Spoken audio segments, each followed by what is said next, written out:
So if they tell you, hey, you need to buy bottled juice from us now, you can't go against that. That could hurt your businesses, which you can see that a lot of the franchisees are claiming.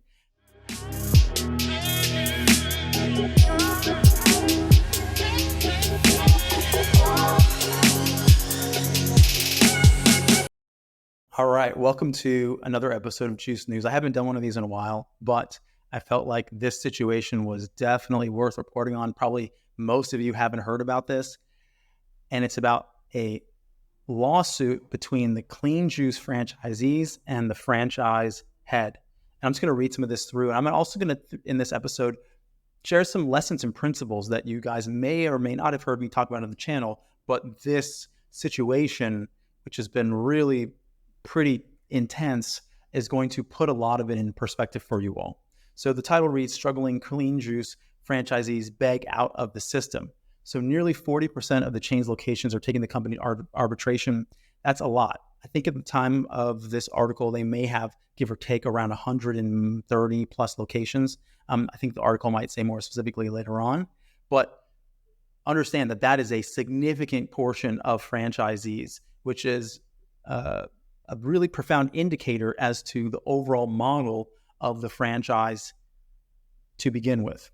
And as I've said on this channel and in other content and courses, a lot of times people have the misperception that because someone is selling a franchise, they might have and must have a perfect business model, because you only franchise something that is, destined to succeed.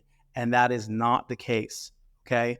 People can franchise business models that are maybe doing well in one location and maybe even just doing okay. But if they're selling people on the story, then people might buy into that with a misperception of how well they will do in the future. The other thing about these franchises is that the upfront cost, the royalty fees are very, very, very intense, which obviously a one flagship store, they're not paying royalties to anyone else because they started the franchise. So they don't have the same kind of financial burden that a lot of people who are going to then buy into the franchise will have. And for me, just kind of as a blanket, transparent philosophy, I'm someone who isn't the biggest fan of franchises. I know that they have their benefits, and so I like to speak about them in a way that's a bit nuanced and objective, because there are situations where it might work for some people. It makes sense if you are really trying to buy into a brand that you don't want to recreate your own. But I often say, with the alternative model of having our company help people, you get the best of both worlds. For me, when I started in this industry, I didn't have an option. I was looking into franchises, but I didn't really align with a lot of the concepts. The quality of the ingredients, the menus, and so forth didn't really resonate for me. And so I started on my own, but that had its whole slew of challenges, and it was probably ultimately more expensive for me in the short term because of how much it cost me to learn what makes these businesses really work. But in hindsight and in retrospect, in the way that the industry is now, if you can have a company like ours develop a concept for you, save you a lot of money, save you a lot of restrictions, which you'll learn more. I'm going to talk about after I go through this article a bit more about how this whole thing plays out and why, in my perception, that these companies and these franchisees are in the situation that they're in to begin with. So I'll just carry on and read a little bit more through the article. So it says more than 50 franchisees of the fast-growing Clean Juice franchise, or more than a third of the restaurants the chain started the year with, have taken the company to mediation in a bid to get out of their franchise agreements amid falling sales and financial losses. So the potential mass exodus, which several sources confirmed to the restaurant business, that's the publication, comes after the chain's controversial decision to switch from the in-house made juice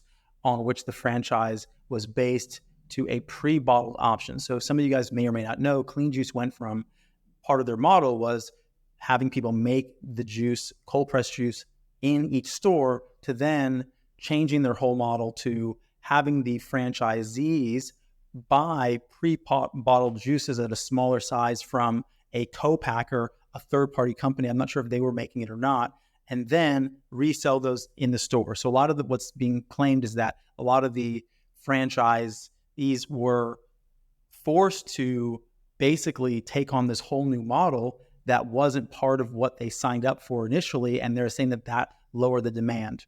Now, whether or not that's the case could probably be a question.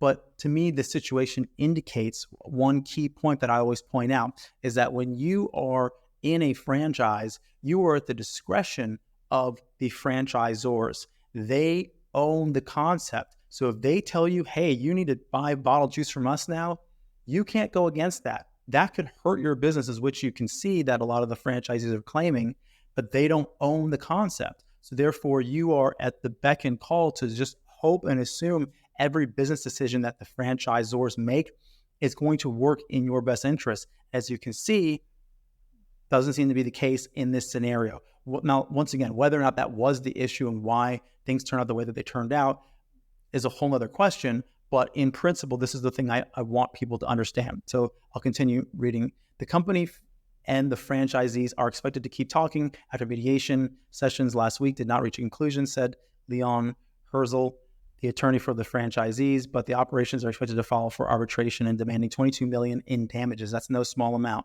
Okay, nobody's making money, Herzl said. Probably 90% of the stores are losing money. It's overwhelming. Franchisees of the 51 locations have closed and are planning to close pending the outcome of the discussions, representing 38% of the 134 locations Clean Juice started the year with. Okay, so the company said it's now has 112 locations, suggesting that a net decline of 22 restaurants so far this year. That's pretty significant. That's almost 20% in just the year, and it's probably going to compound. So Clean Juice website has it listed, and that's kind of okay. So I'm just going to dive into a lot of my thoughts in this situation. Now, the thing that I always talk about with franchises, what are the pros? What are the cons? Okay. Pros, you have a model that you don't have to create from scratch. It's very intense to start something from scratch without any support. So this is why people buy into it. Another benefit is brand awareness. People know the brand, and you're going to get an inherent customer base. If someone's traveling from San Francisco, now they're in Florida and they're looking for the latest clean juice, and you started one, great. Now you're going to get that down kind of like that flow of customers just from the brand. Those are the really big reasons that people buy into franchises. Now, I'm going to talk about both of these things. First, let's talk about the last thing that I mentioned with the brand. Customers a lot of times can have loyalty to certain brands, but in general, I find that a lot of customers are brand agnostic. What do I mean by that? They really want to just trust your brand. And if you've got good reviews online, on Yelp, on Google, they look at your Instagram and you have a well-presented company, then you can build that trust inherently out of the gate. You'll be in a place that's very similar, if not equal, to a franchise because people don't have a lot of loyalty in many ways. The second thing operationally is, yes, that's probably the more significant aspect. But like I said earlier in this video, if you guys are getting help from a company like ours, you're going to get all the benefits of those, and probably even more so because we've been in this industry longer than a lot of these franchises, and Clean Juice included. All right, I started my business 13 years ago. And so over time, you learn all these things that work, and then you can implement them. So this situation shows you that a lot of the things that people believe they're going to get from a franchise, I know that I read this article before, and they were saying that on average, some of these franchisees are $500,000 in lost income from these businesses, because a lot of times too, franchise contracts have a lot of restrictions. They tell you who you have to purchase your ingredients from, right? What your hours of operation are, all the things that you have to do. You're held into a contract and agreement that forces you to operate your business a certain way that may not be the most intelligent or ultimately in your best interest as the franchisee, because sometimes the franchisors have their own incentive structure, things that they want you to do, putting money into a marketing fund and so forth, right? And so this, when you don't control your menu and your recipes, for example, right? You don't control your vendors. This is one of the most important parts of you being able to stay agile and stay profitable. If you can't control this and you have costs that are upwards of, I think at one point they said in this, people's food costs, their food costs were something like 40%, something just ridiculous like that. And I'll link the article at the bottom of this video so you guys can read it in detail. I don't want to bore you with all the details, but I think they were saying something into the effect of their food costs were something like, 42, their labor has increased to 42% of sales from 34%, right? And their food costs were something like, 40% as well. which is just crazy. So if someone's controlling the vendors that you're working with, right, controlling the recipes, controlling the retail sale price, your hands are held behind your back. There's nothing that you can really do, and you're stuck in this contract where you're going to be paying, something like 6 to 12% royalties on the back end. It's pretty intense. So there's a lot that is in the situation. You can see at the scale that this is happening, right? It's no small thing. And I don't know what the future of Clean Juice will be, if they'll bounce back from this situation or not, or if this is going to ruin their reputation overall in terms of the viability of their concept. Time will tell, but it's not going to be a easy situation for them to bounce back from. But if there's anything that I want you to get from this video, is just to understand fundamentally how these concepts work, how the pros and cons, and really what you're signing up for. So me personally, I'm not a big fan for people to buy into franchises. If you can start your own concept and have complete control, get support from a company like ours, where you can do things right and have the freedom to adapt and to listen to your market, that's going to be one of the biggest advantages that you can have as a company. But you know what? If for whatever reason, maybe it's not Clean Juice and it's another franchise that you feel like is right for you, then at least you walk into it with eyes wide open. There's no perspective on thinking that one thing is going to happen versus another. So then you have the wisdom that you need to make a smart choice. That to me is what we're all about. It's not to say that there's something right or there's something wrong. I have preferences on what I think is more intelligent, but not every situation is right for everybody. So that's the message for today. I hope this has been insightful. Like I said, I'm going to link this article below this video, so just go into the comments or the information and outline section. And that's all for today. Reach out to me personally at Andrew@StartAJuiceBar.com if you guys need support and you guys want to take the other route and not buy into a franchise and develop your own concept. Happy to talk more about how we can help you with that. Sending you guys my love, and I'll see you at the next video. Hope you guys have been enjoying the video content.